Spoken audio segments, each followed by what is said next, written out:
Kerumunan warga ini terjadi saat pembagian kartu bantuan sosial di kantor Kecamatan Warak Timur, Kota Palopo, Sulawesi Selatan. Lokasi pembagian yang dipusatkan di satu titik membuat ribuan penerima kartu bansos mengantre dan berdesakan.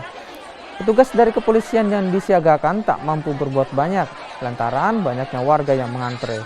Pembagian kartu bantuan sosial ini dilakukan Dinas Sosial Kota Palopo dengan menyalurkan lebih dari 3.000 kartu kepada warga. Bantuan ini bersifat tunai. Jadi sistemnya ini setelah penerimaan kartu ini di tempat ini akan kami arahkan ke e-warung yang telah disiapkan oleh pihak BNI. Disitulah diadakan transaksi, kemudian transaksinya itu berbentuk uang secara tunai.